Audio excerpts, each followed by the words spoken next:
This conference will now be recorded.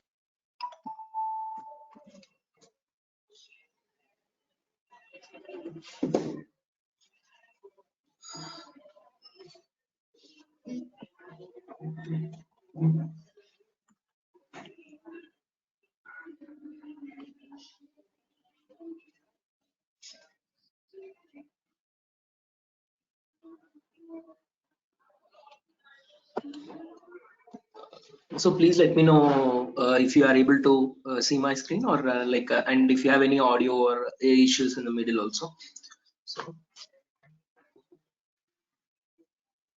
I think you can able to see my screen, right? Yeah, we can hear.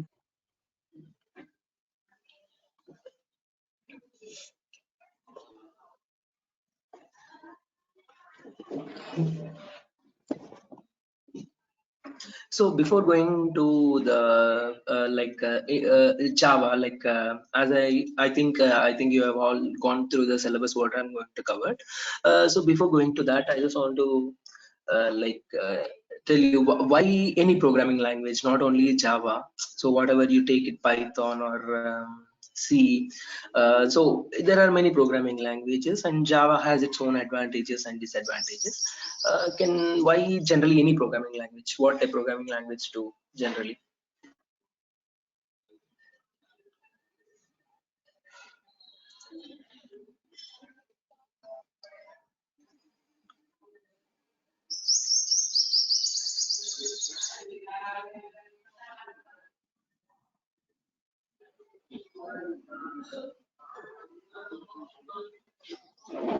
Sorry, anybody?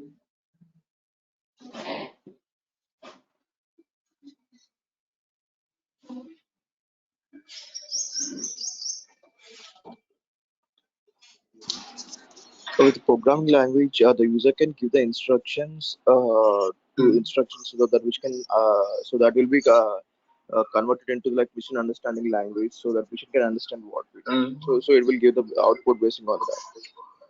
Okay. So there will be two type of languages, like low level language and high level language. Okay.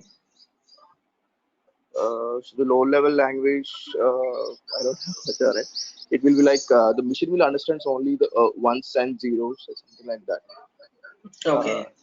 Yeah, that's what I from myself. Yeah, thank you. Good. Yeah.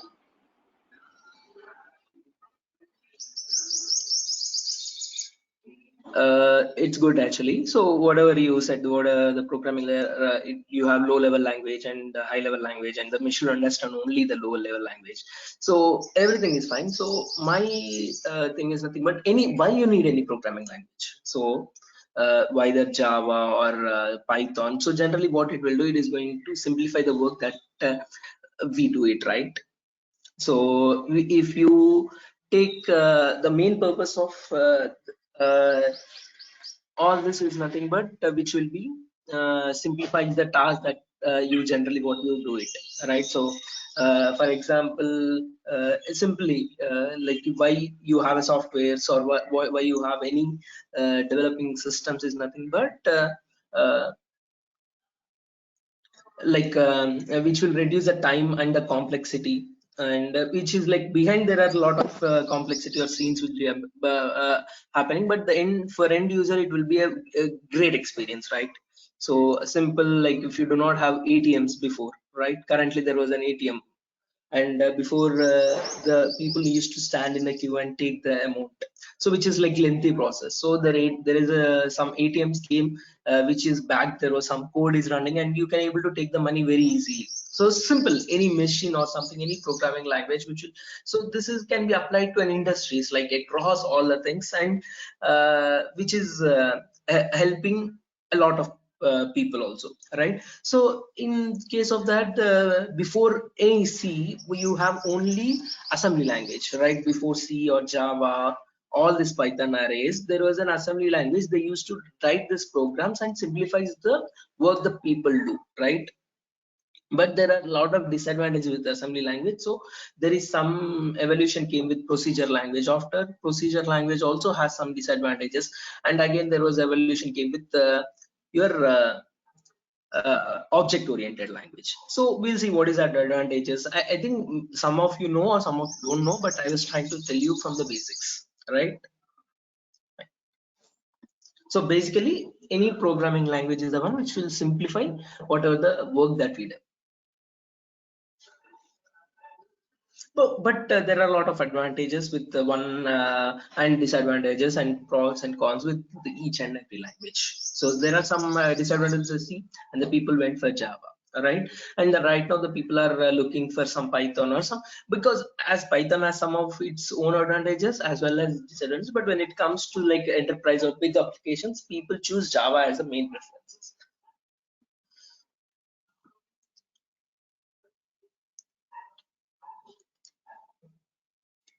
So how your computer understands the language? So your computer will understand only the zeros and ones, right? For example, you write the code in Java or you write in Python, you write in C. Your computer does not understand it. It understands only the zeros and ones where there is a conversion required, right? You have a compilers, interpreters which will convert your high level language, as you said, as one of person said, like your high level language to the your low level languages.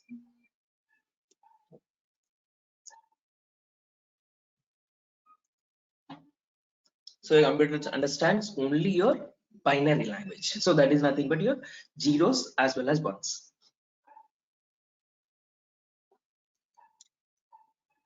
So first of all, what is an assembly language? So this is the start line, like the language which is older than your C and your Java. I think most of you know it, but I'm just trying to tell you. So why do you write any program like which will give an output, right? When you write any program which will give you an output. So for example, you just want to do a simple addition program in your assembly language, which is very complex. I think you can complex in the sense which has very you need to write some part of the code and it is not reusable. So if you see, there are at the right side I have given an example of adding of two numbers in assembly language. For example, if you want to add the two numbers in assembly language, so this is what the part of the code that you follow it. So I'll just try to show. And we'll see why there was what is a disadvantage of the assembly language and people why they went for procedure language.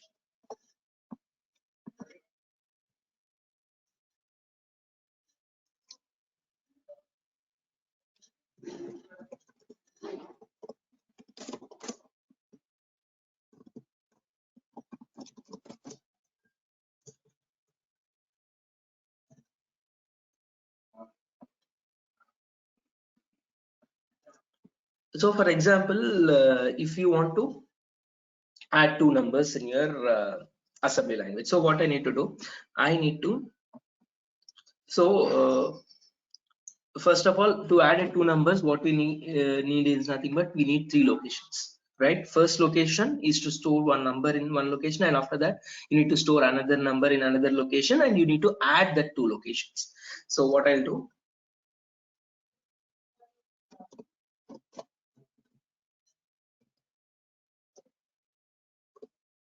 store location some 101. I'm not taking exact syntax, I'm just giving an example. So in this location, I'm storing the value called 1, right? So to add the three numbers, you need two numbers, you need three locations, right? Store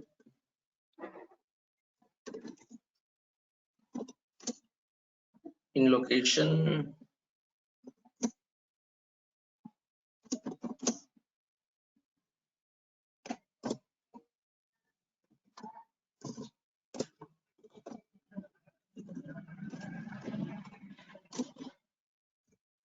so I'm storing the value of 192 in some location 101, 1001 and 1002. So what I need to do, I need to add that location 101 and 102. So now what happens, the value which is present in 101 and 102 gets added and store that sum in location 103. So you see, to do the simple addition logic, you need 4 steps, right? So I have written 4 steps to the simple addition logic if I am writing my program in assembly language. So I'll just try to show you what is a disadvantage and why, how we'll convert this piece of code into a procedure language. So here, assume that your program is having 100 lines of code. So when you are having 100 lines of the code, for example, you are started this addition at the some 4th line or 5th line, right? So at some 4th line, you started this addition, and at some 8th or 9th line, you have ended this, right? So there is an addition has been, your requirement has been satisfied, and you got that output like addition has been done. Assume that in this 100 lines of the code, again you need some 16th line, you need the same addition, right? So then what we need to do, we need to repeat the same piece of code from the 16th line also, this 4 lines, because I need an addition, I had an addition requirement again at the 16th line also. So what I need to do, I need to write the same piece of code. Assume that you need again this addition requirement at some 66th line in your program, right? As I told you, your program is having 100 lines. So then what you need to do, the same thing you will be doing it here, right? So how many times you are repeating this, like 4 line, so there is code repetition is happening, so you are not reusing the code.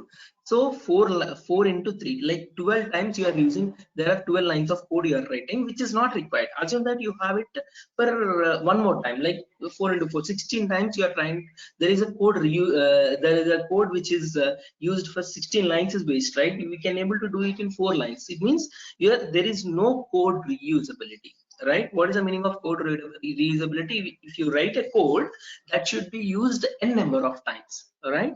So that is a reason there is some disadvantage with the procedure language. I'm not saying that the people has not done it, like people has done with this procedure language. Assume that if you do a simple addition operation which is having this complexity, if you go for any big applications like bank applications or any enterprise applications, so it will involve a lot of functionalities, right? So how complex it is there, so the people used to face that complexity and they come up with some, so they understood, okay, this is not the process that has to be followed because there are big lines of code you are writing it.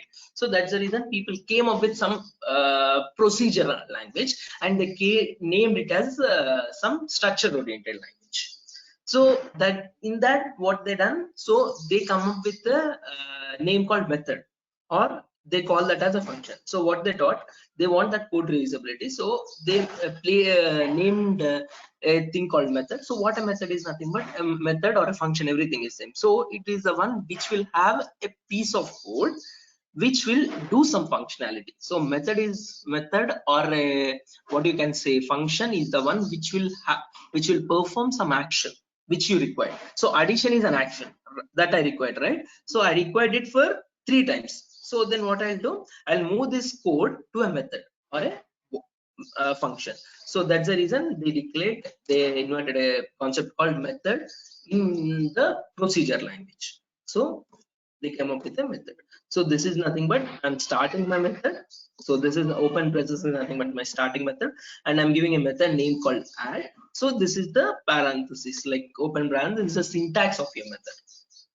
So generally how your syntax of your method will looks like.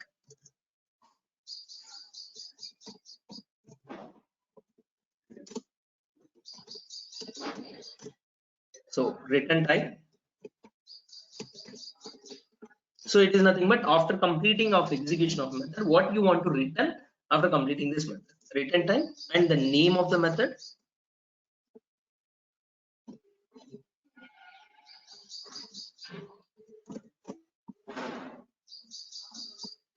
So open braces and close braces, and I'm just starting the method and I'm just ending the method. So this is nothing but your body. Whatever you return inside the method is nothing but a body where you will write the logic. So then if I want to write a simple add method, what will how can I able to write void?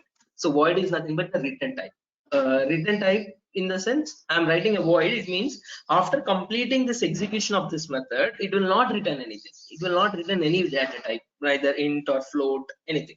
So I think you are clear with data type. So we'll just see one more time what is data type. So here this is nothing but you are not returning anything after completing of method, and I'm writing a method name called add and opening the braces and then closing it. So I'll write the logic. So what I'll do, I'll move these 4 steps to this method. So as I told you, when you want to add to two numbers, you need 3 variables, right? So I am declaring a variable called a, which will store some value. I'm declaring a variable called b, which will store some value, some 5. So you can make it as 4 or 5.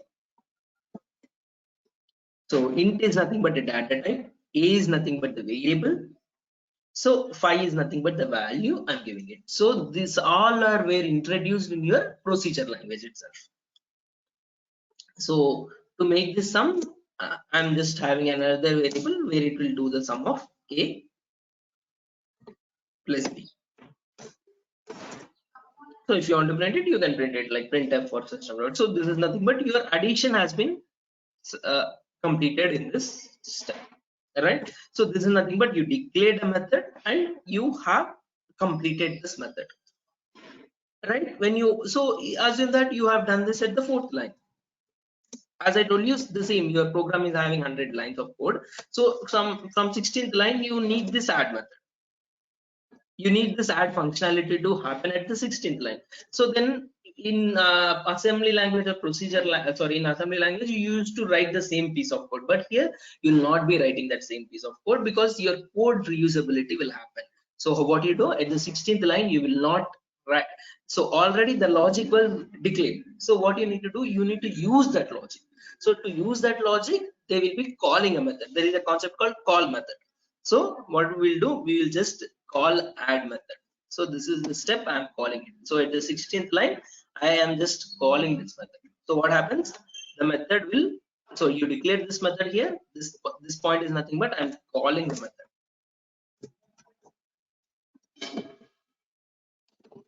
The add method. It means it will go here and it will execute this and you will get addition requirement. That addition has been done. So the same line at some 66th line, you need it. What you do? The same process. You will not write the reuse the same. You will just call the method. So this is nothing but you are calling an add method again. So you are achieving that reusability concept, right? You are writing one time and you are using that addition functionality at whenever you require. Is it clear or any queries in this? What is the reusability? What is method calling?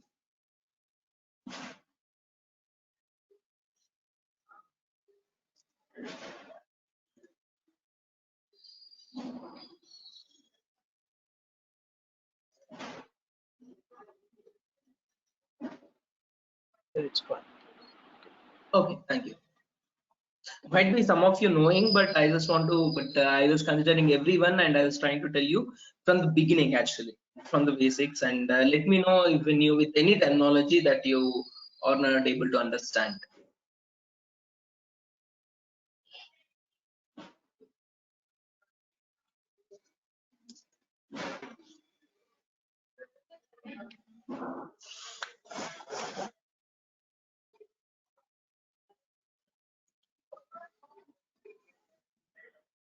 So now what happened? You have achieved your code reusability. So this is nothing but your variables, and your int is nothing but your data type. It will tell what is nothing but you're telling what is a return type. So what I'll be returning after my completing of your execution. Here I'm not returning anything, so that's the reason we kept it as void. We'll see this in detail.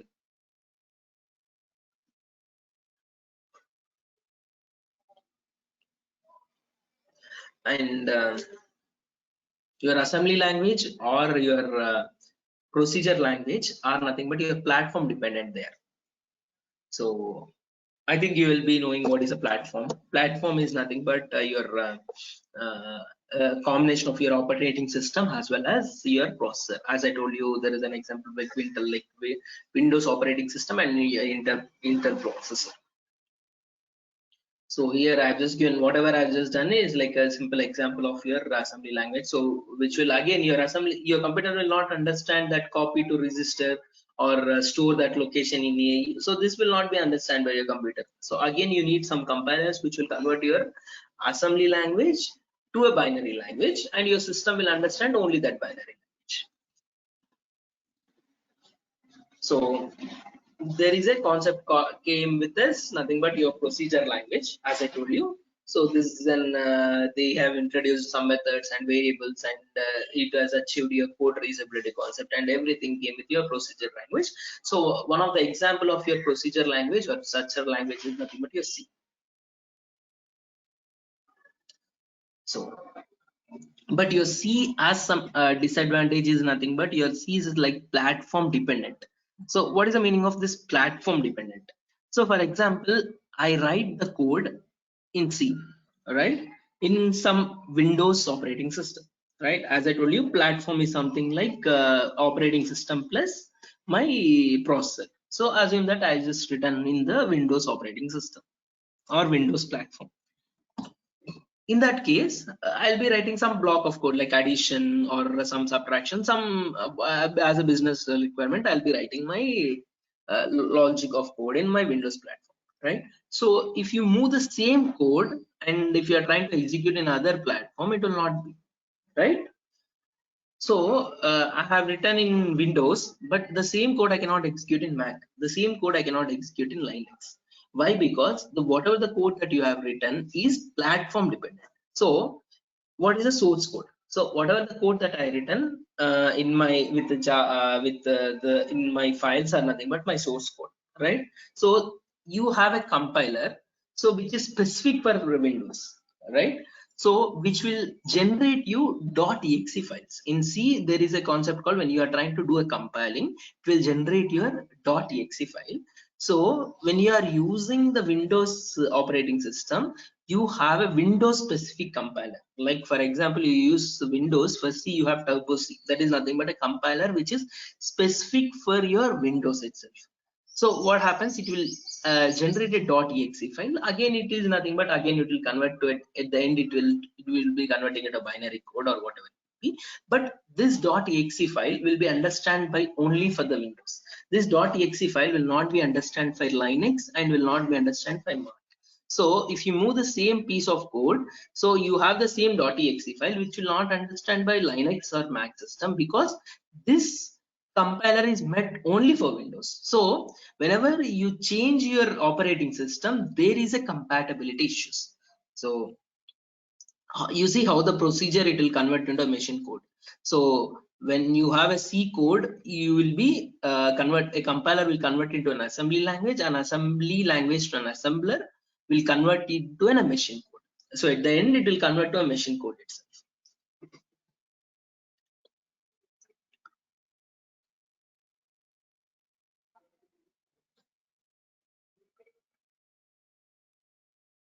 It's like simple. For example, you write int a equals to some 5, right? So assume that this at the end like the .exe or machine language, it is something like 1000. This is for Windows. So Windows will understand. I'm just taking an example. So for example, if you write int a equals to 7, so this is for machine code which will understand by index. The same int a machine code may be something different, right? So this is for Linux or Mac. So Linux may have some different machine code. I'm just taking an example.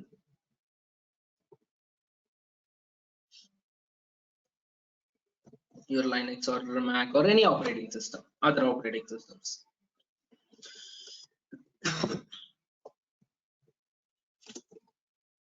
So here the same piece of code, when you are trying to compile it, Windows will have some machine code maybe. So your Mac will have some different machine code. Your other OS, some Linux, or will have some different machine code. The same piece of when it comes to converts to the machine, it will be different. So whenever you write a code in C, and it cannot be executed in other platforms, because that understandable is nothing but different. Is it that you're clear what is platform dependent?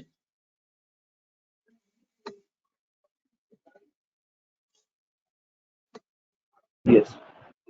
No. So, but when it comes to Java, people say it is platform independent.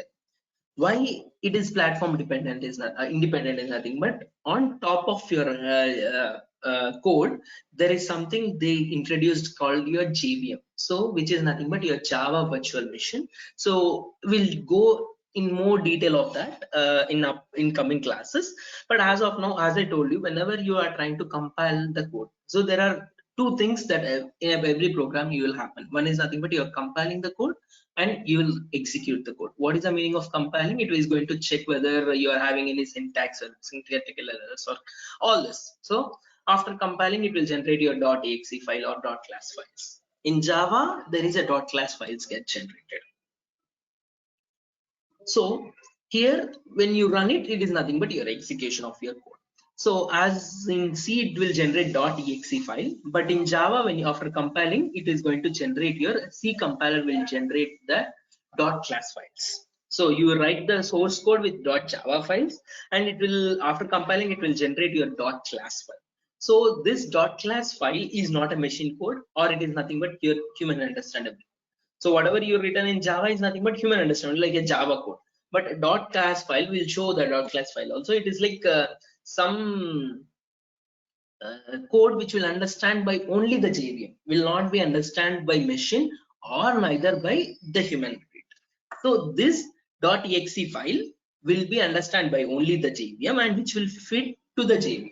So what happens? This JVM will be like, for example, if you are connected to Windows or Linux or Mac. So as you know, as I told, the machine code or the thing which will understand by different operating systems is different, right? But your JVM will convert that to a specific operating system as you connected it.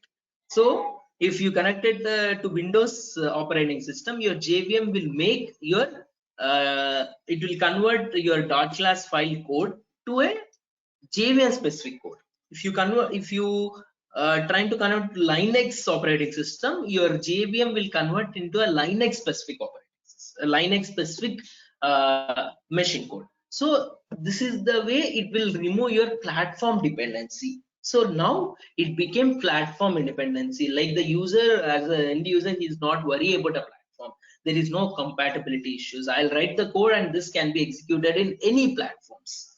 So that is the reason it is very popular, like which is one of the disadvantages in the procedure language. There are some other disadvantages, and this is one of the disadvantages with your procedure language. It's just like I'm just trying to do an example. So you written something like system.out.println. This is the code which is in Java, right? So what it will do is nothing but it is going to print something in your console, right? So this is nothing but you written in .java file. So whenever you are trying to convert into the, whenever you compile, there is some as I told you, it will generate your .class file. So in .class file, the code may become like I'm just taking an example. It is not exact.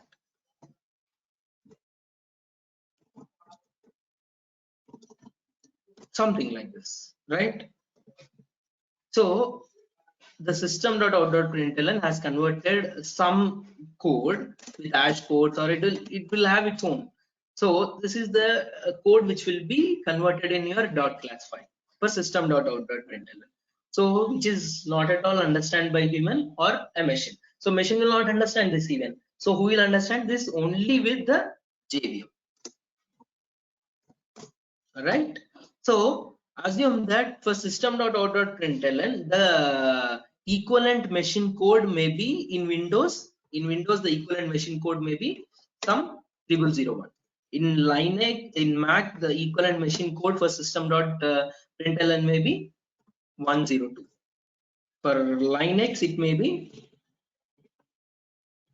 Linux or Mac or other thing. It may be some other operating system from other OS. It may be some 0001. Right? So what happens? Your JVM, if you are connected to Windows, for a JVM, it will, if you are connected to Windows, it will convert your .class file to the 0001 because Windows will understand 0001. If you are connected to Mac, it will convert into 102 because your Mac will understand 102 is the equivalent code of your system.out.println.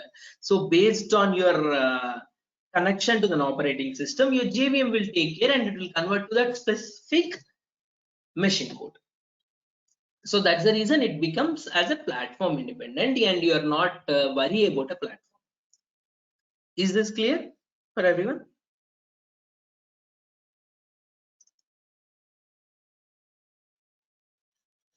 Yes.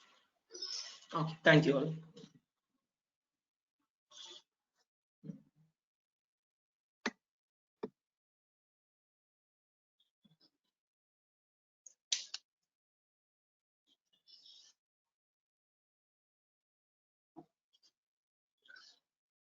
So why basically you need a Java?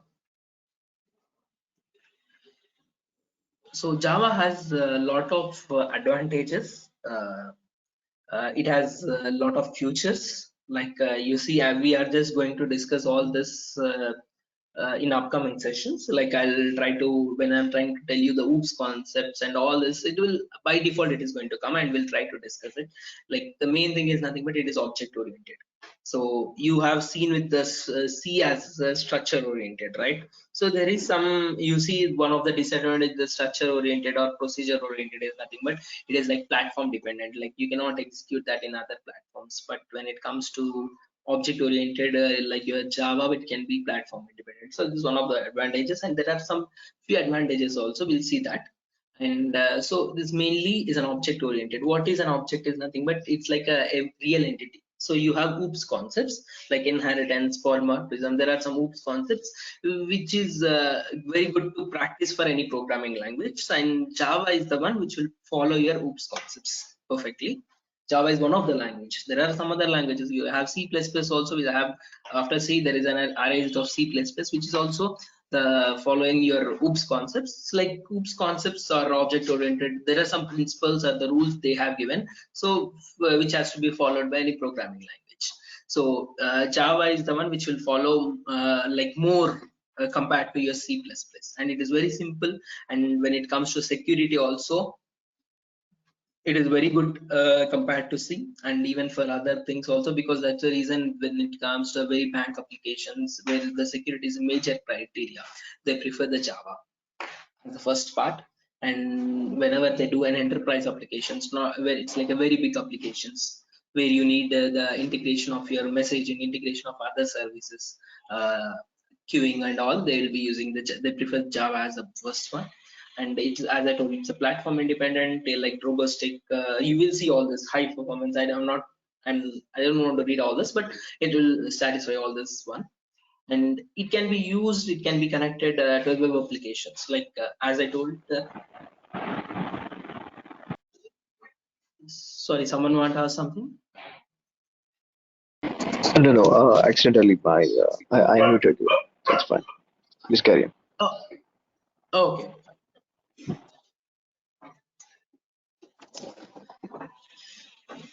So as I told you, whenever you want to for testing purpose, right, with the Selenium. So for basics of, whenever you want to start with Selenium also, you need the basics of your core Java, right?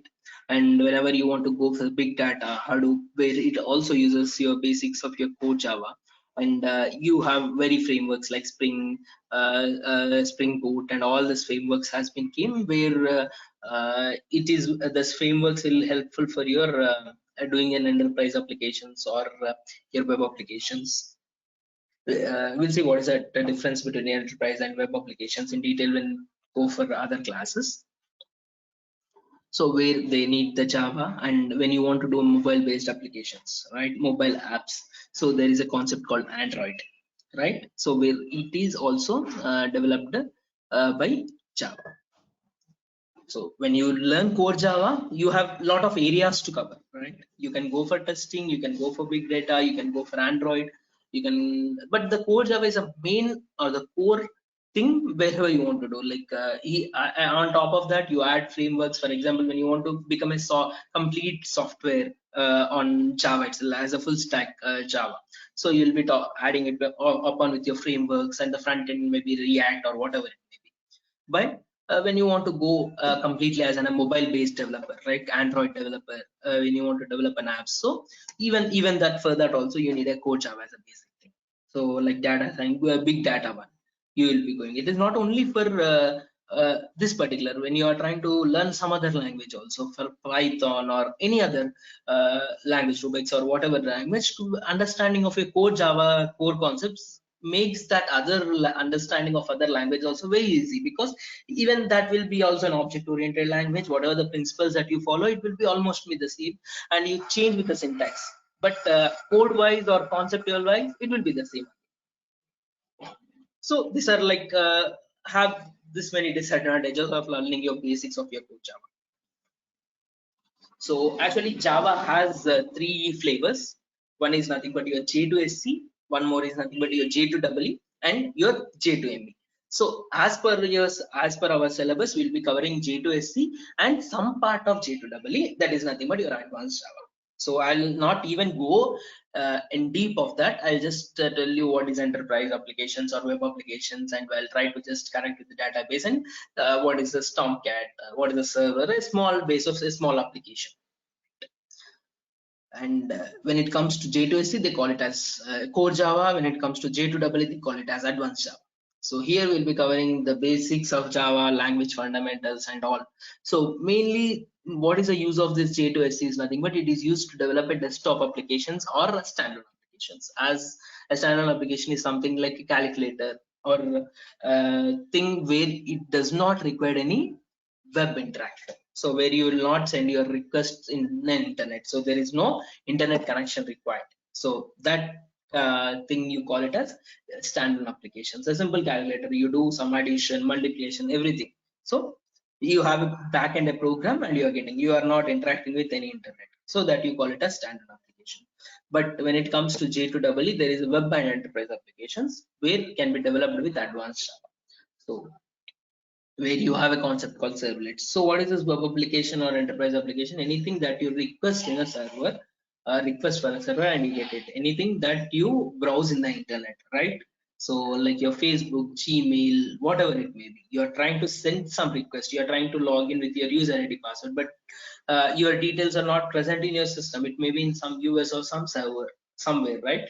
So you are getting your based on your request, there is some processing as happening at the back end and you are getting a response. So this kind of applications you call it as web or enterprise application. The main difference between your web and enterprise is nothing but your enterprise is like a heavyweight application, your web is little light application, where in enterprise there is a lot of supports can be used, like your messaging will be used, your MQs will be used. There are a lot of integrations will be used in integration application. It is like very big bank applications they use for enterprise. A web is a small application.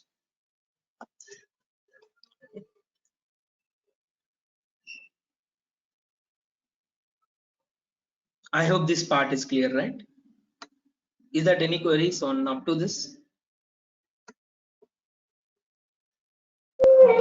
No, I'm good. Okay, thank you. Yeah, I'm good.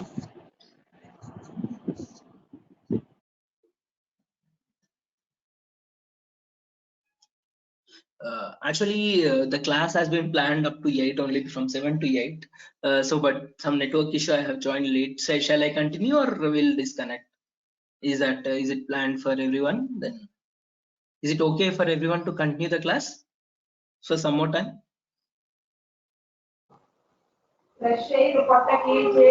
I'm fine. Yeah, okay. Okay, thank you. Even I'll not take longer time. We'll just continue for. Okay, thank you all. I'm continuing.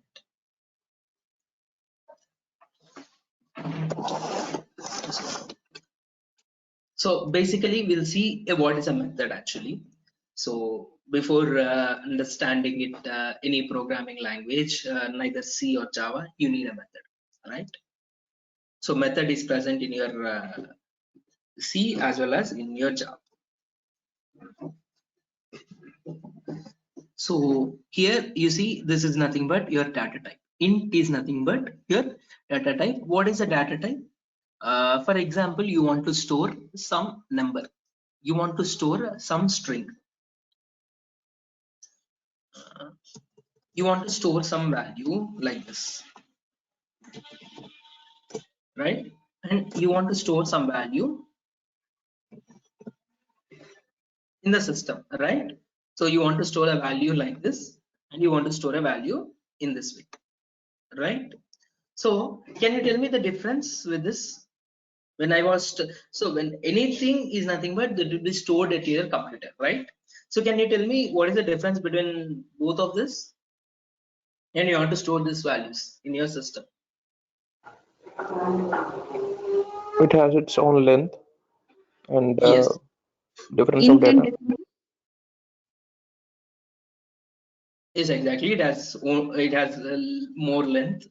It has very lesser, right? It means this is nothing but will take some more memory in a system, right? And this will take some less memory in a system, right? So whenever you know the memory taken by this will be more and this is less, and the type of this may be the int, this may be the type is different, right? So then you can able to tell with some long as a data type. So it will take some 4 bytes of memory or some more memory than what it was expected, right? So this is nothing but the float or some short value where you have, where it is going to take some less memory. You know that it is going to take some less memory, so that I'll be storing it in some byte. So which will take my 1 byte of memory, right? So it is just like you're telling to a database or a system, so not database, to a system. When you are trying to store, you are going to store this in a bigger memory, where it requires memory, where it requires less memory, right? You want to store some string value. So for that you have another string called nothing but a class in Java. It is not a data type. So with a type, so what a data type will tell is nothing but what is the type of data that you are storing and what is a memory location, that what is a memory that data is taking it.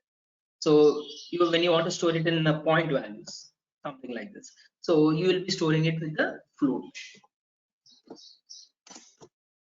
So like you have different data types like int, float, short, byte.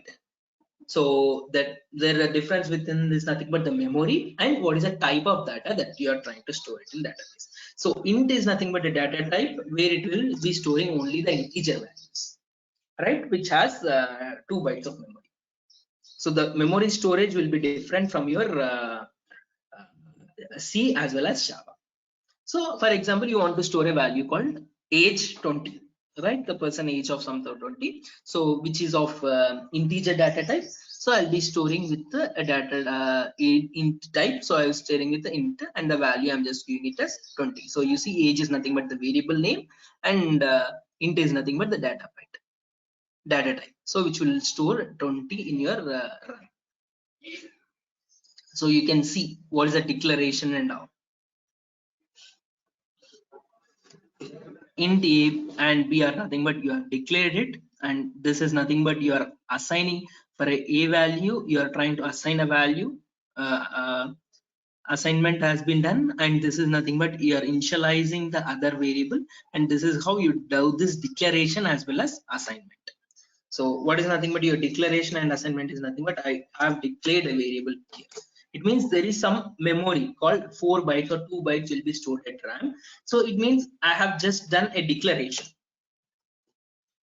but I have not done an assignment. So what I will do, and the next step I can give some value. So this is nothing but I have given the assignment. So it means for the variable I am giving the value. So this declaration as assignment has been done in different lines. So but you can be doing in the same line also. You see, so I have declared an a variable and I have assigned it. So I have declaration and assignment in the same line. So this is the way that you declare a variable and you do as an assignment.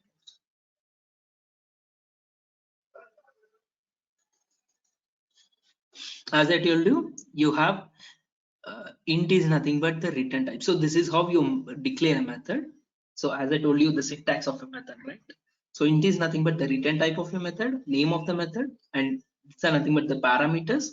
And public are nothing but your access specifiers. We'll see what is an access specifiers also. This is the body of the method. So as I told you, the syntax, right? Here. Void is nothing but the return type.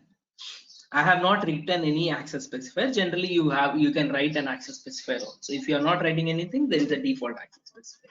So there is a different concept in Java. We'll see that. And this is nothing but your method body. Whatever you've written inside the parentheses is nothing but your method body. So if you written int here, so it means after completing this execution of this method, I need to return something, right? So what is the return I need to do? I need to return an int type. Return some 0 or 1. So this is nothing but an integer value, right? Otherwise I can return C also, because C is nothing but the int value. Why you want this addition value to be printed here, right? So then I'll make this return type as int after completing. So after executing your statement, the sum will be returned at the 16th line. So I can able to store with some other variable also, some p, and I can able to print this here. So whenever you want the result, you will be returning it. So if you are want the string type, return. Then here, what is the return type should be? Here it will be a string. Whatever you say here, that should be written at the completing end of the method. So if you say it as float, this is nothing but another data type. So it should be written. You should be returning the float type. And if you are not returning, it will throw an error. Float is nothing but some decimal point thing.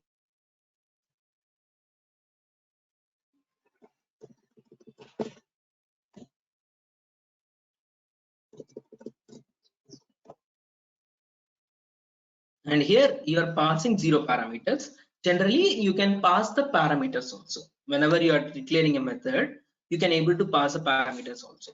So for example, I will have an add method. So whatever we have seen is nothing but with 0 parameters. But here, if you see why you need to pass the parameters, because you see here your 5 and 4 are nothing but hard-coded values. So every time, what will be your result at 16th line and 66th line? If you call it for 10 times or 20 times, what will be the result? It will be the same. Am I right? Because it will be this 9. Because your A and B are nothing but hard coded. But what I want, whenever you are trying to do an addition, that if you do 10 times, the addition for 10 times it will be different, right? You will be getting a different value when you do the addition for 10 times, because I'll do 2 plus 3, I'll do 5 plus 5, I'll do. So based on my input, I need an output. So then in this case, passing with 0 parameters is useless. Then I need to pass a concept. There is a concept called parameters. So here you are passing with 0 parameters, where you do not have any parameters inside it, and you are getting a static output. Instead of that, I can able to pass a parameters. What are the parameters I'll pass? A, comma, B. It means I'm just passing 2 parameters. One is nothing but int A, int B. So where I want to do the addition of this A and B. what I'll do, A plus B, and I'll store it in int C. I'm not declaring, I have declared here itself, and I'm returning that C value. So when you want to call this method, how we will call it? Add. Before you are not having any parameters, right? So before you are calling this add method.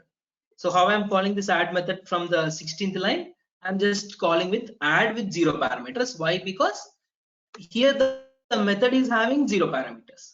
But in this case, when you want to call this method, how I'll be calling it? I'll pass the parameters. What are the parameters I need to pass? I need to pass int parameters. How many? 2 int parameters, because it is going to take 2 parameters, right? So I'll pass 2, comma 3. So this 2 will be, this is nothing but method calling. So when I call like this, it will goes to this, it will call this method, and 2 will be assigned to A, 3 will be assigned to B. So what will be my sum? It will be 5. So when I print this here, I'll be getting an output called 5. So Yes, I have a small doubt. Yeah. Here, without using this return command, can't be able to like call the method? Like, so,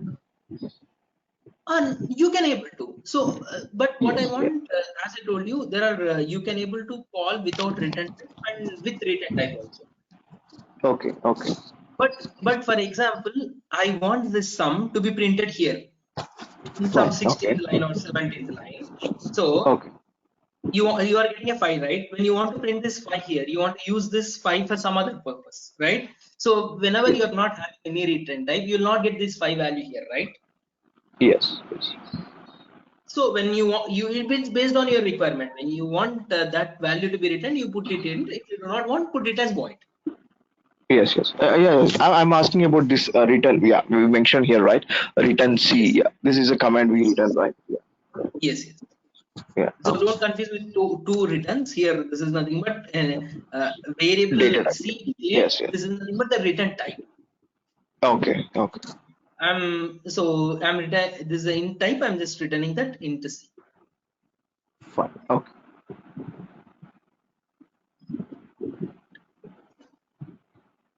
Thank you.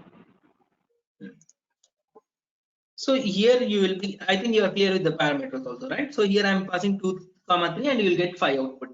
So when you want some other different output, right? So some q in q value, I want to store some different output. I'll pass it sum to 5, 5.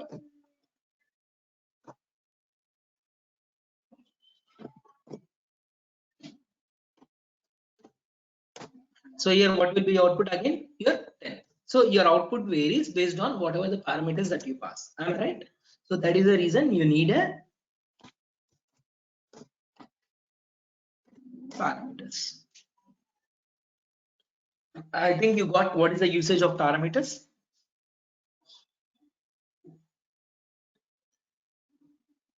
1 minute, I'll get the charging.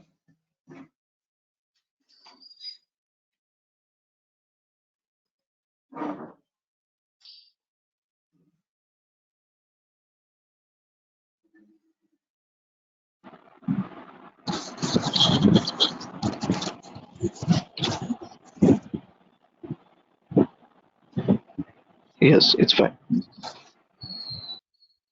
Sorry, something you are asking.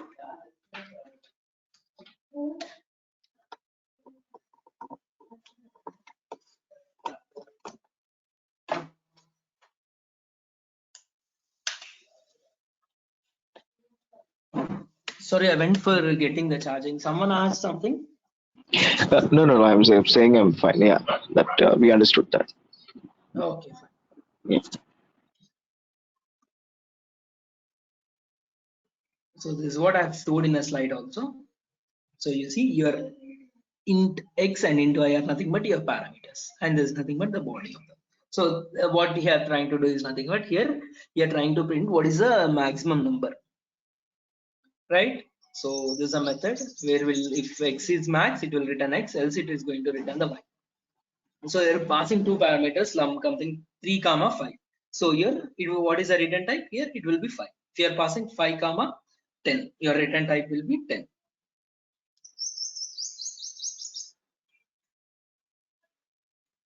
So if we pass 5 comma 5,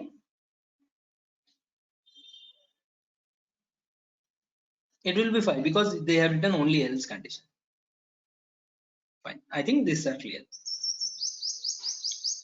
So we are clear with what is a method, and we go with some more basic concepts also as we go on. So Java has two things, basically a class and an object. So a class is the one which you call it as a virtual thing, and an object is the one which is a real entity or the real thing. So for example, when you are trying to do an application for a college, your students are nothing but your objects, your faculties are nothing but the objects.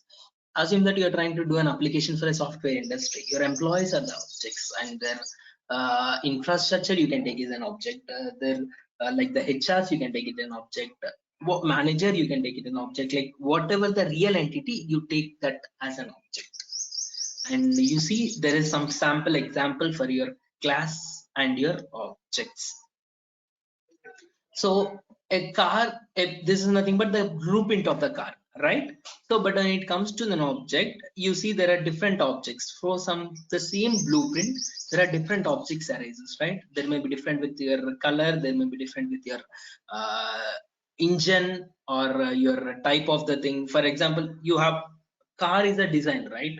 So which is a class, but you have Audi car, you have some Bench car, where there are a lot of difference, right? But the structure may be the same, but internally your engines or your like the processors that they use, there are a lot of other difference comes it, right? So that whatever the real entity that you see is nothing but your objects. And what is an you can see this as an example, right? Your some class, your Apple or any is nothing but an example of your class, and the real entity object is nothing but your mobile.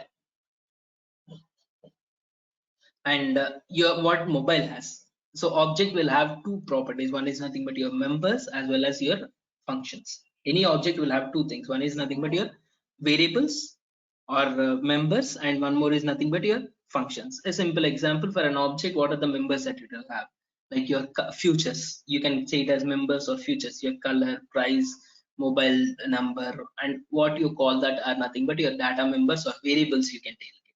So what your object do the functionalities, it is going to do the calling, like video call or WhatsApp call, whatever it may be. So it's a simple examples. So they are nothing but your functions or action what it will do. So an object will contain two things.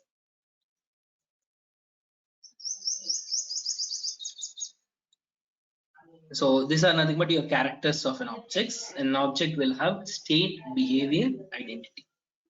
So every object will have this state, behavior as well as identity. So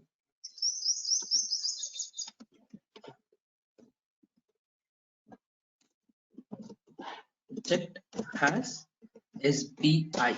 What I mean to say is nothing but your state and behavior and identity. For example, I'll take a class called student or employee, right? So I'm taking a class called employee.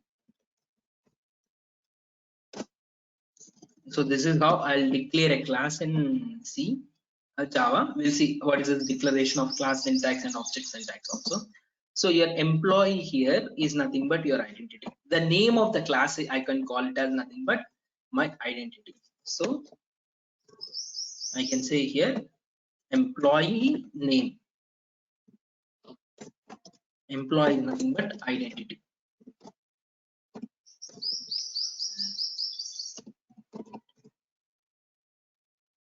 And what I tell you, you have state, behavior as well as identity. We got identity. So what is the state?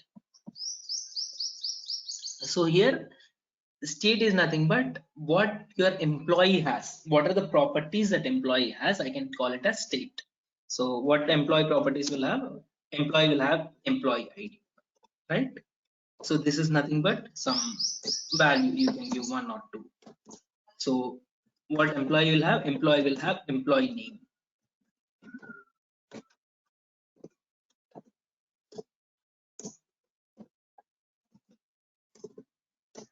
Some Raj. So these are nothing but the states. I can call it as nothing but the state. The properties or the things that employee is having, that I'm calling it as states. Your employee name and ID are nothing but the state. And what is a behavior? Behavior is nothing but the method or an action that employee do, right? So employee able to write the code, whatever. I'm just taking write the code. Just like so, this is nothing but an action that employee do. So this is nothing but your behavior.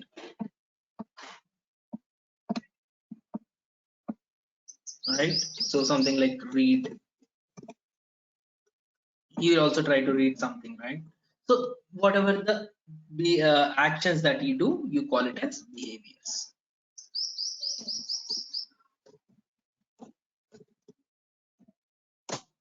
Behavior. And what happens? Your behavior will change the state of the object. So assume that what is the state initially with some value called ID 1 and name, right? So here I have a behavior. Assume that update is some of the behavior that employee is having. So employee can able to update the data. There is a behavior called update.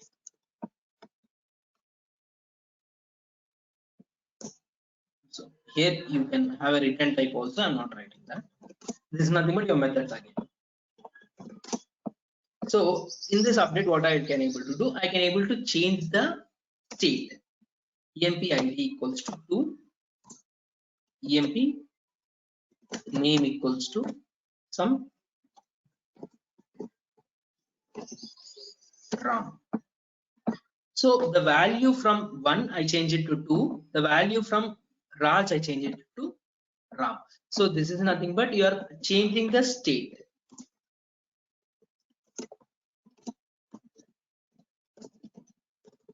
Changing the state. So it means your behavior can able to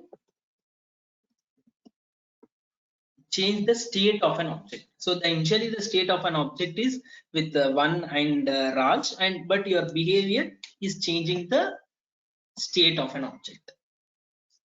So the action is changing the state of an object. Is this clear? What is the state, behavior, identity?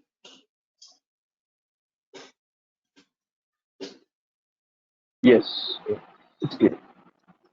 Can you someone give any other example, some real-time example for the state, behavior, identity?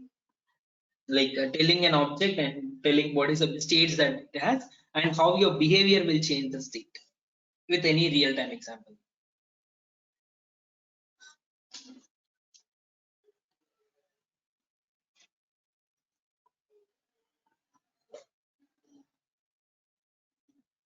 We can take an example of bank balance. If you withdraw some money from account, Yes. That's a real-time example you can take. Yes, exactly. I was also expecting the same. Can you elaborate it? I don't know the name. Sorry. Yeah, Rishikesh. Rishikesh. Sorry, I was not seeing Yeah. the screen. Can you elaborate with that? Like, what is an object and what is the states in it, and whatever you told is right. I just want with the clear what is how behavior will change it and what is the behaviors in it. As a behavior, we can take the balance, current balance. Okay. And after the updation, we can take the same balance. Hmm. That thing only. Okay, I'll try to make it somewhat clear actually. Whatever you said is exactly right. Sure. So I can take account as nothing but my object. Am I right? Right. So object, don't confuse with an object or class, is something a real entity. So I have my bank account. That is my real entity, right? So here in this case, what is my identity? Account is nothing but the identity, right? As I told you, your object has 3 things. Your name of the object is nothing but your identity, right? And what your account will have, what an account will have, what are the state, what are the properties an account will have. Can you tell me? Yeah, like bank holder name, bank balance, Yes. current balance, Yes. account Name, number. balance. I'm taking a simple balance. What you said, something like Yeah. account number, right? So all these are nothing but the properties which an account will have, right? These are nothing but I can say the state. So, and what an account will have? What are the actions that in an account you will do? What are the functions? And a function or an action is nothing but it will do some task. It will modify something. Yes. What are the actions that account will do? Deposit Account, what and actions it withdraw. will? Yes, Yeah. exactly. Withdraw Withdraw and and deposit. are nothing but the some of the actions that you Yeah. do Yes. Yes. on account. So that you call it as behavior. Now you got it. That as you the same told, your behavior will change the state. So I have a withdraw. This is nothing but a method or a behavior. Assume that you have a balance of your account has a balance of 1000. So now what is the state here is nothing but your balance 1000 is the nothing but the initial state. But if you do a withdraw of 500, what happens? Your balance becomes, so how we will do balance minus 500 equals to balance, right? So now what's your balance will become? Your balance change it to 500. Is am I right? So you are trying to change the state of an object by function. So your behavior will change the state of an object. Is this clear?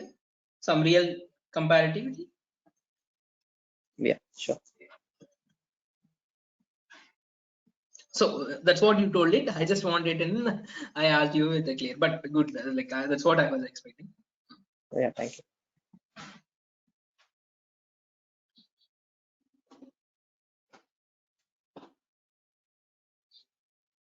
Okay, sorry. It's like 8:30, right? Okay, fine. I'm just winding it up. Anyway, we have the recordings. I just started and I thought of explaining everything and everything. Okay, fine. Okay, I'll wind up the class. Thank you all. So please let me know any queries, and you can go through this recording also. I have done with this, and we'll see. Thank you. Thank you all for. Thank you. Thank you. Thank you.